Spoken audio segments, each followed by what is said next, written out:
3 ימים לתוך המלחמה, המוצב הזה נכבש על ידי קומנדו סורי. היה פה כוח ישראלי עם חייל שנפצע מרגמה.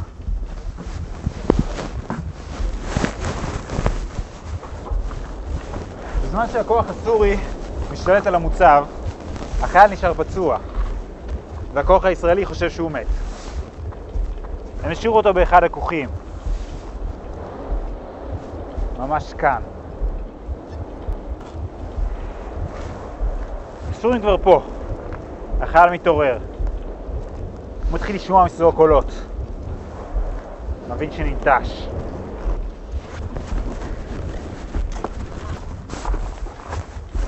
הלילה יורד, והסורים, שלא קלטו שהחייל עדיין שם, הולכים לישון ומשאירים 2 שומרים. בשעה 02:00 החייל קולט שהסורים שאננים. הוא מתחיל לזחול.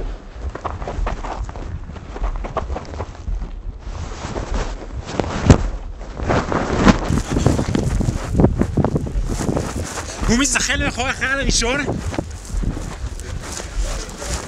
מתגנב מאחוריו,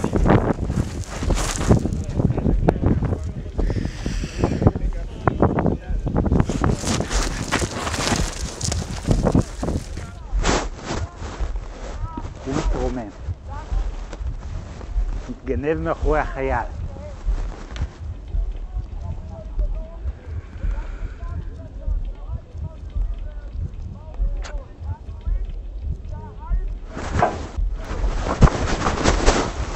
מגיע אל השומר השני.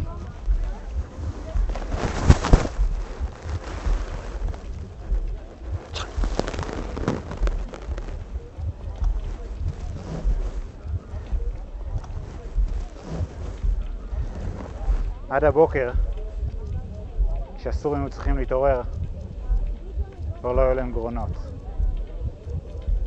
האיש הזה, שבמו ידיו שחרר את המוצב,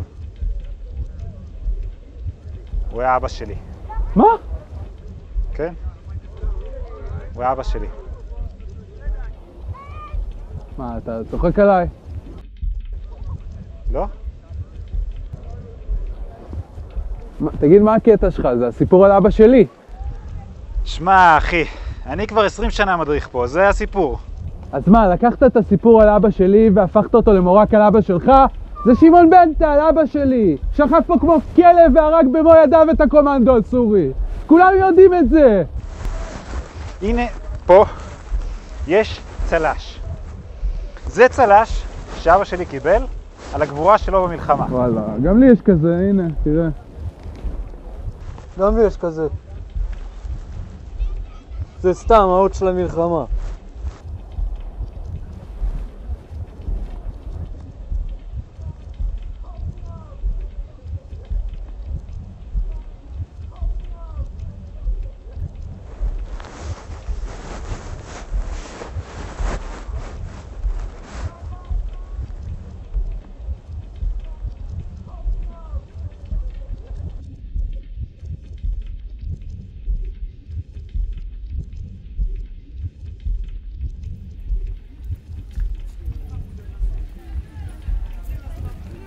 כאן היה פעם הרגש.